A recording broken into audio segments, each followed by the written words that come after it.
حاجی امداد اللہ مہاجر مکی رحمۃ اللہ علیہ، بڑے بڑے علماء کے وہ پیر تھے۔ وہ کہا کرتے تھے پتہ نہیں لوگ لمبی چوڑی دعائیں کرتے ہیں، میں تو ایک مختصر سی دعا کرتا ہوں، اللہم انی اسألک رضاک والجنہ واعوذ بک من سخطک والنار۔ اے اللہ میں تیری خوشی اور جنت چاہتا ہوں، اور تیرے غصے ناراضگی اور جہنم سے پناہ چاہتا ہوں۔ یہ دو چیزیں مل گئی، ایک ایدیہم نسوا اللہ فنسیہم ان المنافقین هم الفاسقون۔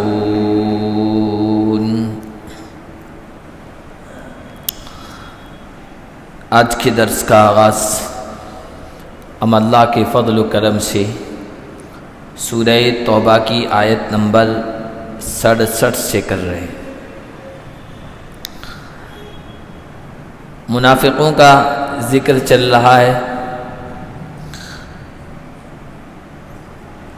آج جو آیات ہم پڑھیں گے ان میں اللہ تعالیٰ نے منافقوں کی کچھ خصلتیں، کچھ عادتیں، ان کے کچھ اخلاق اور پھر ان کا دنیا اور آخرت کا انجام کیا ہوگا اس پر روشنی ڈالی ہے، اور پھر اس کے بعد ایمان والوں کی صفات، ان کی خوبیاں اور ان کے اخلاق کیا ہیں اور ان کا انجام بھی ذکر کیا ہے۔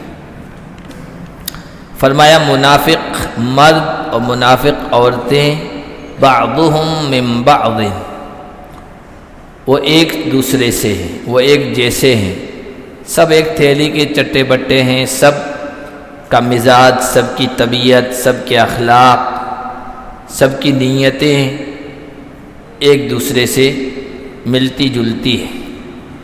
ان کے اخلاق کیا ہیں؟ یأمرون بالمنکر وینہون عن المعروف، وہ برائیوں کا حکم دیتے ہیں اور بھلائیوں سے روکتے ہیں۔ لہو و لعب، کھیل تماشا، فحاشی، عریانیت، ننگا پن، برائی کے جتنے کام ہیں وہ ان کی ترغیب دیتے ہیں، ان کی طرف بلاتے ہیں، ان کی دعوت دیتے ہیں اور اچھائیوں سے روکتے ہیں۔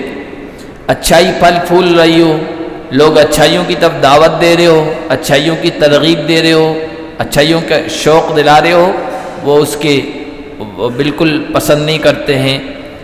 یہ چاہتے ہیں لوگ برائیوں کی طرف آئیں، بھلائیوں سے رکیں۔ یہ دو ان کے اخلاق ہیں۔ وَيَقْبِضُونَ أَيْدِيَهُمْ، اور وہ اپنے ہاتھوں کو سکیڑتے ہیں، مٹھیوں کو بند رکھتے ہیں، یعنی بخیل۔ بخیل صرف یہ نہیں ہے کہ کسی کو نہ دے، بخیل یہ بھی ہے، بخل یہ بھی ہے کہ جہاں اللہ نے خرچ کرنے کو کہا ہے وہاں خرچ نہ کرے، اور جہاں اپنے طبیعت، اپنا مزاج، اپنے خواہش کرے وہاں خرچ کرے۔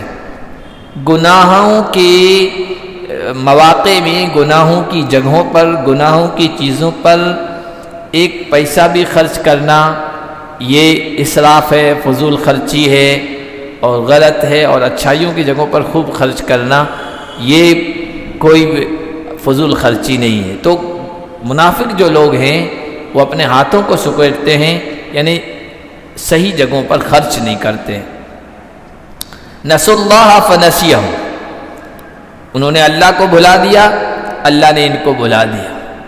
اللہ کے جو فرائض تھے، اللہ نے ان کے کاندھوں پر ذمہ داریاں ڈالی تھی، انہوں نے ان کو فراموش کر دیا، اللہ کو یاد نہیں کرتے، بے توجہی اور غفلت برتتے ہیں، تو اللہ نے بھی اپنی رحمت سے ان کو دور کر دیا۔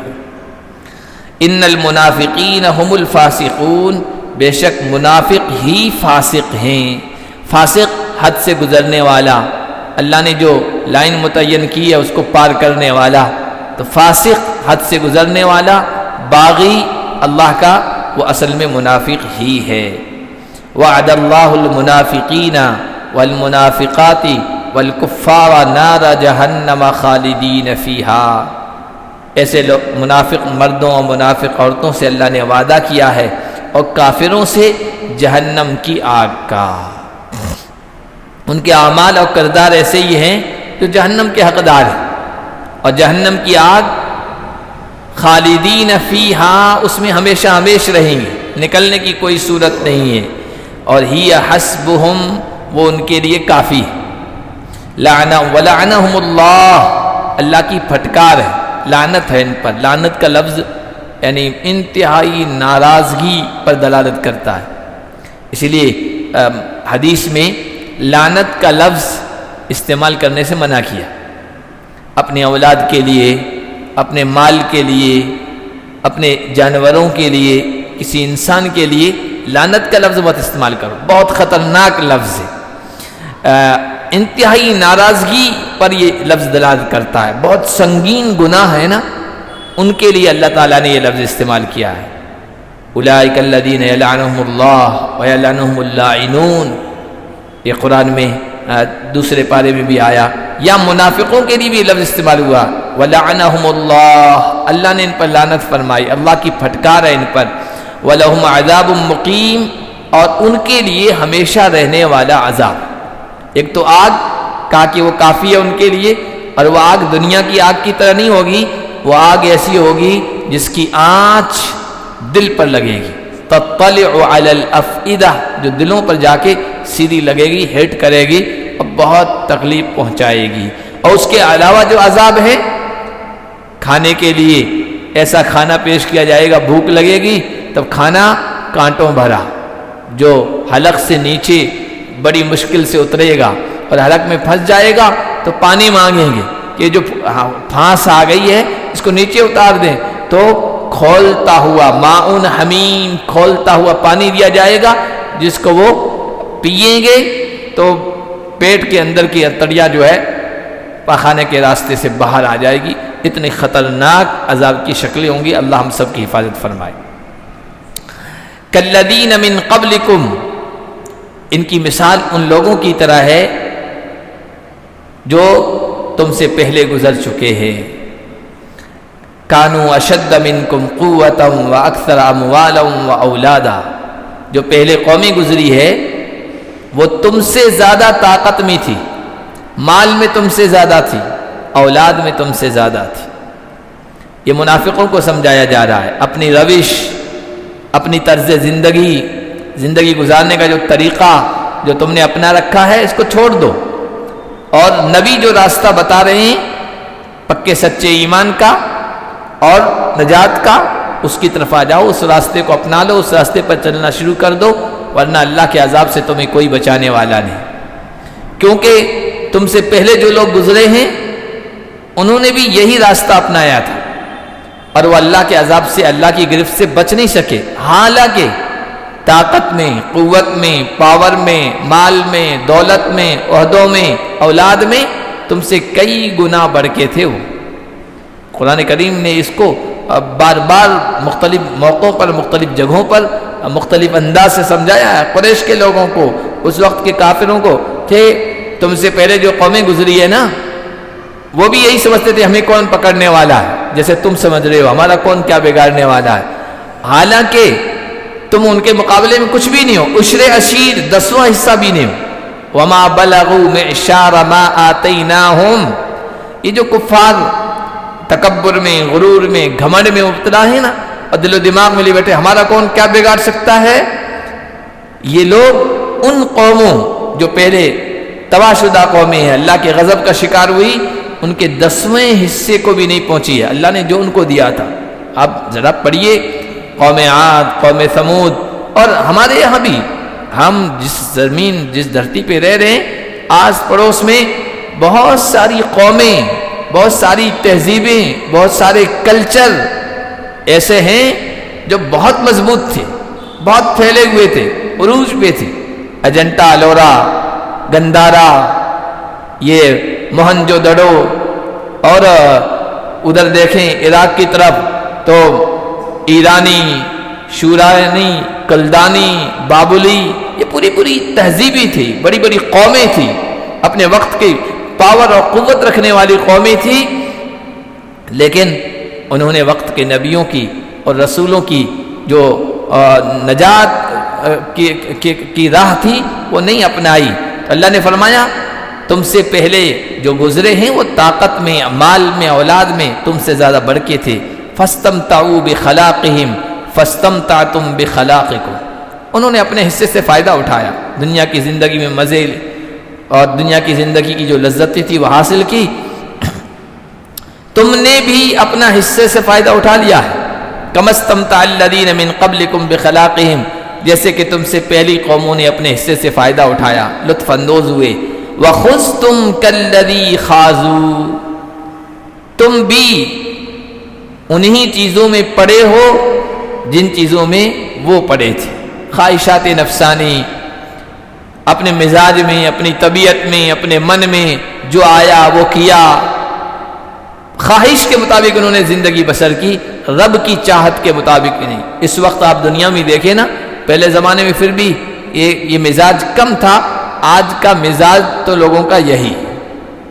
حضرت مولانا علی میاں رحمۃ اللہ علیہ فرمایا کرتے تھے کہ ایسے دنیا میں تو مذاہب ہیں جن کے ماننے والے ہیں، لیکن اس وقت جو سب سے بڑا مذہب ہے جس پر لوگ چل رہے ہیں، جس کو اپنائے ہوئے ہیں، جس کو فالو کر رہے ہیں، وہ خواہشات کا مذہب ہے. خواہشات کا مذہب. قرآن کریم میں بیان کیا، ایک کافر کے بارے میں بیان کیا ہے لیکن اس کا نام نہیں لیا ہے. افرأیت الذی من اتخذ الہہ ہواہ، کیا تم نے دیکھا اس آدمی کو جس نے اپنی خواہشات کو اپنا معبود بنا لیا ہے، الہ بنا لیا، رب بنا لیا ہے. خواہشات جدھر ادھر اس کو لے جاتی ہے، وہ خواہشات کے پیچھے چلتا ہے، مزاج کے پیچھے چلتا ہے، طبیعت کے پیچھے چلتا ہے. تو اس وقت سب سے بڑا مذہب ہے نا، وہ خواہشات کا ہے. لوگ اپنے نفسانی خواہشات کے مطابق زندگی بسر کر رہے ہیں. تو یہ آج کی بیماری نہیں ہے، وہ آج کا مزاج نہیں ہے، یہ پرانا مزاج ہے. قرآن کہتا ہے وَخُذْتُمْ كَالَّذِي خَاضُوا، اور وہ بھی ان چیزوں میں پڑے رہے جن میں وہ پڑے رہے. اولئک حبطت اعمالهم فی الدنیا والآخرہ، یہ وہ لوگ ہیں جن کے اعمال دنیا اور آخرت میں بیکار گئے. دنیا میں جو کچھ کمایا، جو کچھ حاصل کیا، جو کچھ انہوں نے محنتی کی، اور ان کا خیال یہ تھا کہ یہ ہمیشہ رہنا ہے. آج بھی انسان دیکھیے دنیا کے لیے اس طرح محنت کر رہا ہے جیسا کہ دنیا ہمیشہ رہنے والی ہے، دنیا کے اسباب ہمیشہ رہنے والے ہیں، دنیا کی چیزیں ہمیشہ رہنے والی ہے. اور آخرت کے لیے کتنی محنت کر رہا ہے، ایسے اتنی محنت جیسا کہ وہ بہت کم مدت کے لیے ہوگی، بس اتنی محنت کر رہا ہے. تو کہا ان کے اعمال، ان کے کام سب بیکار گئی، ان پر پانی پھر گیا، دنیا میں بھی اور آخرت میں بھی. وَأُولَئِكَ هُمُ الْخَاسِرُونَ، اور یہی لوگ ہیں نقصان اٹھانے والے. اس شخص سے بڑھ کر اور کون نقصان اٹھانے والا ہو سکتا ہے؟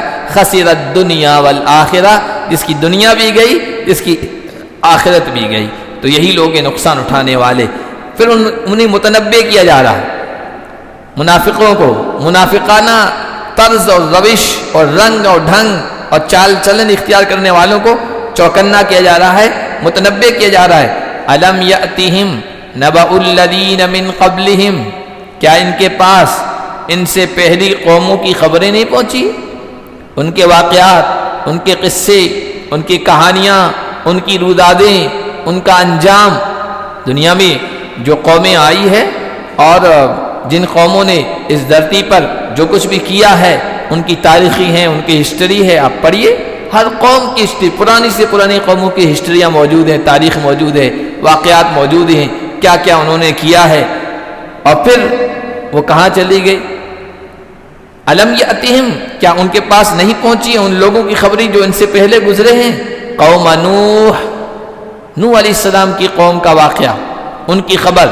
حضرت نوح علیہ السلام دن رات ان کے پیچھے پڑے رہے، لگے رہے، سمجھاتے رہے نا. 950 سال کوئی معمولی مدت ہے، لیکن نہیں سمجھے نہیں. نافرمانی، باغیانہ روش اور طرز نہیں چھوڑا، تو پھر اللہ کا غضب ہوا اور پھر پانی کے ذریعے سے اسے تباہ کر دیا گیا. وعاد، قوم عاد کی خبر ان کو نہیں پہنچی، کیا کتنی طاقتور قوم تھی. وثمود، قوم سمود، دونوں چونکہ زمانہ تقریباً ایک کے بعد ایک ہے، ایک ساتھ کا ہے.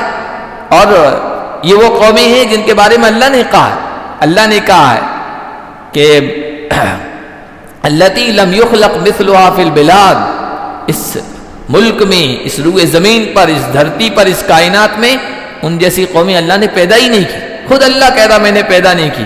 کتنی طاقتور قوم تھی. جب حضرت ہود علیہ السلام نے ڈرایا نا کہ اللہ کی نافرمانی چھوڑو، تکبر، گھمنڈ، ظلم اور غرور اس کو چھوڑ دو ورنہ اللہ کے عذاب کے شکار ہو جاؤ گے، تو کہنے لگے ہمیں کون عذاب میں گرفتار کر سکتا ہے، ہمارا کون کیا بگاڑ سکتا ہے. من اشد منا قوہ، یہ قرآن نے نقل کیا ہے 24ویں پارے میں. کہنے لگے ہم سے زیادہ پاورفل کون ہے، ہم سے زیادہ طاقتور کون ہے، ہمارا کون کیا بگاڑ سکتا ہے.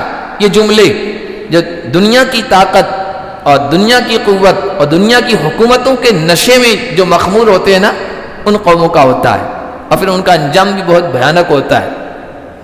اللہ تعالیٰ نے کہا اچھا ہم بتاتے ہیں. اولم یروا ان اللہ الذی خلق السماوات والارض، کیا یہ نہیں دیکھتے ہیں جس اللہ نے زمین اور آسمان جیسی مخلوقات کو پیدا کیا ہے وہ ان سے بھی زیادہ طاقتور ہے، اور یہ اس کی طاقت کے مقابلے میں کچھ بھی نہیں ہے. اور پھر اللہ نے ہوا چلائی، ہوا سے زیادہ نرم کوئی چیز ہو سکتی ہے؟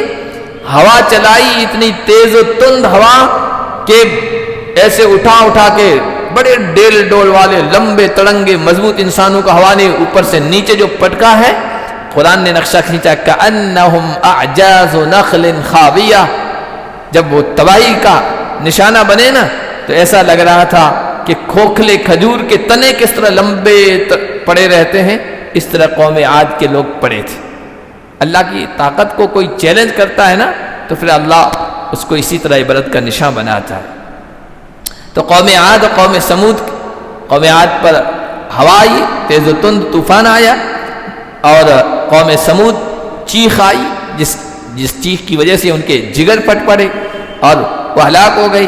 وقوم ابراہیم، اور ابراہیم کی قوم، توحید کی طرف حضرت ابراہیم نے ان کو بلایا، آزمائشوں میں مبتلا ہوئے، اور پھر جو ہے نہیں سمجھا ان کا بادشاہ ان کا بڑا، پھر اللہ نے معمولی مخلوق کے ذریعے سے اس کو تباہی کا نشان بنایا. واصحاب مدین، اور مدین والوں کے واقعات ان تک نہیں پہنچے. مدین والے یعنی حضرت شعیب علیہ السلام کی قوم، جو تاجر تھے، کاروباری لوگ تھے، اپنے زمانے کے بڑے خوشحال لوگ تھے. والمؤتفکات، اور الٹی کی ہوئی بستیاں، الٹی کی ہوئی بستیوں سے مراد حضرت لوط علیہ السلام کی قوم ہے. حضرت لوط علیہ السلام نے ان کو سمجھایا، لیکن ان کا دماغ، ان کی طبیعت، ان کا مزاج بھی الٹا ہو چکا تھا. اللہ نے ان کو سزا بھی ایسی دی، اور قرآن میں ان کو کہا الٹی ہوئی بستیاں. اتتہم رسلہم بالبینات، ان کے پاس ان کے رسول واضح دلیلیں لے کے آئے، اچھی طریقے سے سمجھایا، معجزات مانگے، معجزات دکھائے، اللہ کے احکام کھول کھول کے سنائے، ہدایت کی باتیں بتائی، اچھائی اور برائی واضح کر کے کھول کر کے ان کے سامنے رکھی، لیکن وہ نہیں مانے، اپنی زندگی کا رخ نہیں پھیرا، پلٹا نہیں، اپنی روش نہیں بدلی. فما کان اللہ لیظلمہم ولکن کانوا انفسہم یظلمون. اللہ تعالیٰ نے ان پر ظلم نہیں کیا. اللہ کو ان سے کوئی دشمنی نہیں تھی کہ اللہ تعالیٰ نے کسی کو ڈبو دیا، کسی کو ہوا کے ذریعے سے پٹک پٹک کے مار دیا، کسی کے جگر کو چیر دیا، اور کسی کو سیلاب میں بہا دیا. اللہ کی کسی سے دشمنی نہیں تھی، لیکن انہوں نے ایسی روش اپنائی، ایسا راستہ اپنایا جنہوں نے آگے جا کے ہلاکت کے غار میں ان کو کھائی میں ڈال دیا. اللہ نے کسی پر ظلم نہیں کیا، لیکن انہوں نے وہ اپنے آپ پر ظلم کیا کرتے تھے. غلط راستے پہ چلے، واضح کر دیا بھائی یہ کامیابی کا راستہ، یہ ناکامی کا ہے، یہ خیر کا ہے، یہ شر کا ہے، یہ اچھائی کا، یہ برائی کا ہے، یہ نجات کا ہے اور یہ ہلاکت کا ہے. لیکن انہوں نے اس کے باوجود بھی ہلاکت کا راستہ اپنایا تو خود اپنے پاؤں پر کلہاڑی ماری. اللہ نے ان پر کچھ بھی ظلم نہیں کیا. یہ منافقوں کو سمجھا دیا. اب قرآن کا ایک خاص اسلوب، خاص انداز ہے. جب ایک گروہ، ایک جماعت، ایک قوم کی بات ہوتی ہے تو دوسری قوم کی بھی بات ہوتی ہے. وہ عربی میں کہتے ہیں کہ وَبِضِدِّهَا تَتَبَيَّنُ الْأَشْيَاءُ، کسی چیز کی پہچان ہوتی ہے نا وہ ضد سے ہوتی ہے. ایسے کوئی آدمی ہے تو اس کی کیا خوبیاں ہیں، اس کی کیا اچھائیاں ہیں، عام طور پر سمجھ میں نہیں آتی ہے. لیکن جب وہ آدمی ہٹتا ہے، اس کی جگہ دوسرا آتا ہے، تو آدمی کو سمجھ میں آتا ہے ارے یار وہ اچھا تھا پہلے والا. کیوں؟ اب ضد آ گئی نا اس میں اب پہچان ہوتی ہے اس میں کیا خوبیاں تھی اور اس میں کیا خامیاں ہیں اور دونوں میں کیا فرق ہے. تو منافقوں کا کردار، منافقوں کے اخلاق، منافقوں کی صفات بیان ہوئی. تو کسی جس کا ایمان ہے، جس کا ضمیر زندہ، اس کے دل میں بات آتی ہے. پھر اچھے لوگوں کا، سچے لوگوں کا، پکے لوگوں کا، ان کے اخلاق کیا ہوتا ہے، ان کا کردار کیا ہوتا ہے، ان کے اندر کیا خوبیاں ہوتی ہے. تو اللہ تعالیٰ نے اس کو بھی بیان فرما دیا، والمؤمنون والمؤمنات بعضهم اولیاء بعض. ایمان والے مرد، ایمان والی عورتیں، ان میں سے بعض کے دوست ہیں، وہ ایک دوسرے کے دوست ہیں. دیکھو منافقوں کا ذکر آیا تھا نا، وہاں کہا گیا تھا بعضهم من بعض، بعضهم اولیاء بعض نہیں کہا، بعضهم من بعض، وہ ایک دوسرے سے ہیں. یعنی منافقوں کے جو روابط ہیں، جو ریلیشن ہیں، ان کے آپس کے جو تعلقات ہیں، وہ ان کی مزاج کی یکسانیت، یعنی ان کا مزاج ایک ہے، ان کی افتادی طبیعت ایک ہے، ان کے اغراض ایک ہیں، ان کی خواہشات ایک جیسی ہے، یا وہ ایک خاندان کے ہیں، ایک طرح کے لوگ ہیں، تو وہ ان کو جوڑے ہوئے ہیں. لیکن ایمان والوں کو کیا چیز جوڑے ہوئے ہے؟ مزاج کی یکسانیت نہیں، قوم اور برادری ایک ہونا نہیں. الگ الگ قوموں کے ہیں، الگ الگ برادری کے ہیں، الگ الگ مزاج کے ہیں، الگ الگ طبیعت کے ہیں، الگ الگ وطن کے ہیں، لیکن اس کے باوجود بھی ایمان والے ایک جیسے ہیں، ایک دوسرے کے دوست ہیں. کیوں؟ مزاج الگ ہیں پھر بھی ایک دوسرے کے دوست کیوں ہیں؟ ان کو جوڑنے والی چیز جو ہے، ایک لڑی میں جو پڑوئے ہوئے ہے، وہ ہے ایمان. اس لیے آپ جائیے، اب جہاں کہیں بھی دنیا میں جائیے، ایمان والا دکھے گا تو ایک طرح کی خوشی محسوس ہوتی. افریقہ کا ہو، چین کا ہو، امریکہ کا ہو، کسی دنیا کے کسی بھی کونے کا ہو. اب عام طور پر زیادہ جہاں ملاقاتیں ہوتی ہے وہ حرمین شریفین ہیں، مکہ مکرمہ، مدینہ منورہ، پوری دنیا کے لوگ آتے ہیں اور کوئی دوسرا تعلق نہیں. بس ایمان والا ہونے کی وجہ سے پاس میں بیٹھتا ہے، وہ پوچھتا ہے آپ کہاں کے ہیں، آپ کہاں کے. زبان نہیں سمجھتے ہیں لیکن پھر بھی پوچھتے ہیں، اشاروں سے پوچھنے کی کوشش کرتے ہیں آپ کہاں کے ہیں، کیا نام ہے، اور پھر بڑی خوشی کا اظہار کرتے ہیں انتم اخوہ، آپ ہمارے بھائی ہیں. ایمان والا جہاں کہیں بھی ہو ہمارا بھائی ہے. افریقہ کا ایک آدمی غار ہرا پر چوٹی پر ہمیں ملا، تو اپنی زبان میں کہے جا رہا خوشی میں، کچھ اس کی عربی بھی تھی، وہ ملایا کا تھا افریقہ کے، تو کچھ عربی لفظ بول رہا تو سمجھ میں آ رہا تھا کہ ہمارے بھائی ہیں، انڈیا سے آئے ہیں، ہمیں یہ کھانے کو دیا ہے، فلاں دیا. اور بڑی خوشی اس کے چہرے سے پتہ چل رہا تھا اس کو بہت خوشی ہو رہی. کلر ہم سے ملتا جلتا نہیں، مزاج ہم سے ملتا جلتا نہیں، رنگ ہم سے ملتا جلتا نہیں، نہ برادری سے کوئی تعلق، ایک لڑی میں پڑے ہوئے ہے لا الہ الا اللہ. تو ایمان والوں کی اسی وجہ سے کہا ایک دوسرے کے دوست ہیں. مزاج سب کچھ الگ ہونے کے باوجود کلمہ لا الہ الا اللہ ان کو جوڑے ہوئے. اب ان کی خوبیاں کیا ہیں؟ یامرون بالمعروف وینہون عن المنکر. بالکل جو منافقوں کی عادتیں تھیں اس کے بالکل اپوزٹ. یہ بھلائیوں کا حکم دیتے ہیں، خود بھلائی اپناتے ہیں، نیکی اپناتے ہیں، دوسروں کو بھی اسی طرف بلاتے ہیں. ہم جو اچھائی اپنائے ہوئے ہیں میرا بھائی بھی اس کو اپنا لے، اور برائیوں سے روکتے ہیں. برائیاں ختم ہو، برائیاں سماج میں پروان نہ چڑھیں، اس کا ماحول بناتے ہیں. وَيُقِيمُونَ الصَّلَاةَ، اور نماز قائم کرتے ہیں. اس لیے کہ ایمان والا وہ ہے جس کا اپنے رب سے مضبوط رشتہ ہو، اور رب سے سب سے مضبوط رشتہ اس کا ہوتا ہے جو اپنے رب کو یاد کرتا ہے اس طریقے سے جس طرح رب نے کہا ہے. نماز رب سے رابطہ اور رب سے رشتے کا سب سے مضبوط ذریعہ ہے. اس لیے ایمان والے نماز قائم کرتے ہیں، پابندی سے نماز پڑھتے ہیں. وَيُؤْتُونَ الزَّكَاةَ، منافقوں کے بارے میں آیا تھا کہ وہ ہاتھوں کو سکیڑتے ہیں، بخل کرتے ہیں، خرچ نہیں کرتے ہیں، زکوٰۃ ادا نہیں کرتے ہیں. ایمان والوں کو آیا کہ وہ زکوٰۃ ادا کرتے ہیں، اللہ کی راہ میں دیتے ہیں. وَيُطِيعُونَ اللَّهَ وَرَسُولَهُ، اور اللہ اور اس کے رسول کی اطاعت کرتے ہیں. یہ کام کرتے ہیں اور ہر میدان میں دیکھتے ہیں اللہ کا کیا حکم ہے اور رسول کا کیا طریقہ ہے. اولئک سیرحمہم اللہ، وہاں منافقوں کے بارے میں کہا ان پر اللہ کی لعنت، اللہ کی پھٹکار، ہمیشہ رہنے والا عذاب، جہنم کی آگ۔ یہاں ایمان والوں کے بارے یہ وہ لوگ ہیں جن پر اللہ کی رحمت ہوگی، اللہ رحم فرمائے گا۔ ان اللہ عزیز حکیم، بے شک اللہ زبردست، جن کے اندر یہ خوبیاں ہوں گی اللہ کی رحمت کی چادر ان کو ڈھانپ لے گی۔ اللہ غالب ہے کا مطلب ایسے لوگ جن کے اندر یہ خوبیاں ہوں گی اللہ ان کو غالب کر کے رہے گا۔ کب غالب کرے گا؟ بعض مرتبہ تو ایسا لگتا ہے غلبہ مل ہی نہیں رہا ہے، مغلوب ہے، تو فرمایا حکیم، اللہ حکمت والا ہے، مناسب وقت آئے گا، ٹائم آئے گا جب اللہ ان کو غلبہ نصیب فرما دے گا، اس کی حکمتیں و مصلحتیں وہی جانتا ہے۔ وعد اللہ المؤمنین والمؤمنات جنات تجری من تحت الانہار، اللہ نے منافقوں کے بارے میں کہا اللہ نے ان سے وعدہ کیا ہے جہنم کا، جہنم کی آگ کا۔ ایمان والوں سے کہا، ایمان والے مردوں ایمان والی عورتوں سے اللہ نے وعدہ کیا ہے ایسے باغات کا جن کے نیچے سے نہریں جاری ہوں گی۔ قرآن میں ہر جگہ یہی، ایسے باغات جن کے نیچے سے نہریں جاری ہوں گی۔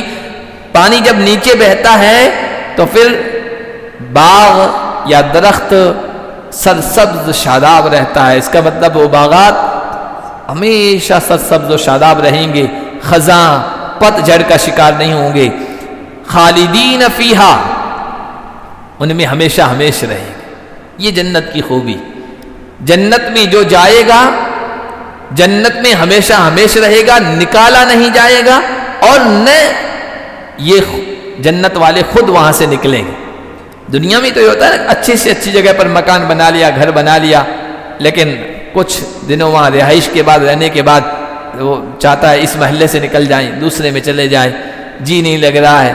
لیکن جنت میں مکان بھی نہیں بدلیں گے، لا یبغون عنہا حولا، جنت کو چھوڑ کے کہیں نہیں جائیں گے، اور نہ انہیں نکالا جائے۔ بعض بار ایسا ہوتا ہے موافق ہے، من موافق چیز ہے، بہت اچھا ہے، موقع محل ہر اعتبار سے گھر اچھا ہے، لیکن حالات ایسے ہیں وہاں آس پڑوس کے مجبوراً چھوڑنا پڑتا ہے۔ جنت میں دونوں چیزیں نہیں ہوں گی، نہ نکالا جائے گا اور نہ نکلیں گے۔ وَمَسَاكِنَ طَيِّبَةٍ، نفیس رہائش گاہیں، بہترین سے بہترین رہائش گاہیں۔ ہم سوچ بھی نہیں سکتے، دنیا کے اعتبار سے سوچ بھی نہیں سکتے، دنیا کے اعتبار سے لوگوں نے کیسے کیسے مکانات بنائے، جو پیسے والے دولت والے ہیں۔ آپ اپنے شہر میں جا کے دیکھیں کہ مشہور کچھ کوٹھیاں ہوں گی، کچھ بنگلے ہوں گے، کچھ فارم ہاؤس ہوں گے، مثال کے طور پر بیان کے جاتے ہیں، وہ ایسی جو ہے کوٹھی، ایسا بنگلہ اور ایسے رہائش کی چیزیں، کیا ماشاءاللہ، یہ دنیا کی چیزیں ہیں۔ دنیا کی یہ چیزیں صرف سمجھنے کے لیے ہیں، آخرت میں کیسے مکانات ہوں گے ہم سوچ۔ اللہ نے کہا مساکن طیبہ، پاکیزہ نفیس عمدہ رہائش گاہیں، جب وہاں پہنچیں گے تب پتہ چلے گا کہ کس طرح کی ہے۔ فی جنات عدن، ہمیشہ ہمیش کے باغات، یہ خوبی ہے جنت کی۔ دنیا میں کچھ بھی آپ بنا لو، کتنا بہترین بنا لو، خوبصورت بنا لو، لیکن کھٹکا لگا رہتا ہے، پتہ نہیں بننے سے پہلے ہم اس دنیا سے چلے جائیں۔ یا ایسا بھی سکتا ہے رہائش اختیار کر لی، اب پتہ نہیں کتنے دن رہیں گے، کب یہاں سے نکلنا ہو جائے، چھوڑنا پڑ جائے۔ جنت میں یہ نہیں۔ وَرِضْوَانٌ مِّنَ اللَّهِ أَكْبَرُ، یہ اللہ نعمتیں دے گا، کہا اللہ کی طرف سے خوشنودی سب سے بڑی نعمت ہے۔ ایک غلام کے لیے اس سے بڑھ کر اور کیا نعمت ہوگی کہ اس کا آقا، اس کا مالک اس سے راضی رہے، خوش رہے۔ دنیا میں کہتے ہیں ہمارا باس ہم سے بہت راضی ہے، باس راضی یعنی سب کچھ ٹھیک ہے، اوکے۔ تو اللہ جو سب سے بڑا خالق ہے اس کی رضامندی مل جائے، یہ سب سے بڑی نعمت ہے، جنت کی سب سے بڑی نعمت۔ حدیث میں آیا اللہ تعالیٰ جنتیوں سے کہیں گے یا اہل الجنہ، اے جنتیوں، جنتی کہیں گے لبیک ربنا وسعدیک والخیر فی یدیک، اللہ حاضر ہیں، ساری بھلائیاں، ساری سعادتیں، ساری نیکیاں تیرے قبضے میں ہیں۔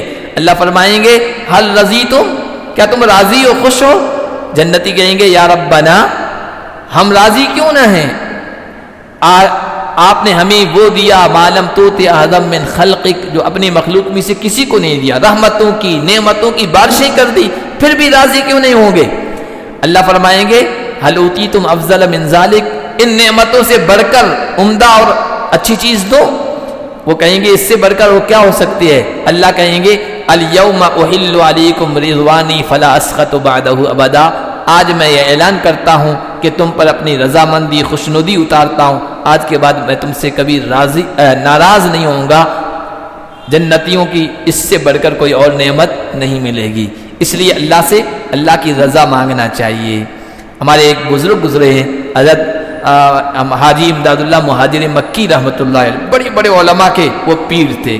وہ کہا کرتے تھے پتہ نہیں لوگ لمبی چوڑی دعائیں کرتے ہیں، میں تو ایک مختصر سی دعا کرتا ہوں، اللہم انی اسألک رضاک والجنہ واعوذ بک من سخطک والنار، اے اللہ میں تیری خوشی اور جنت چاہتا ہوں، اور تیرے غصے ناراضگی اور جہنم سے پناہ چاہتا ہوں۔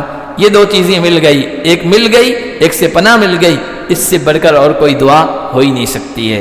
فرمایا ذالک هو الفوز العظیم، یہی سب سے بڑی کامیابی ہے، اللہ ہم سب کو نصیب کرے۔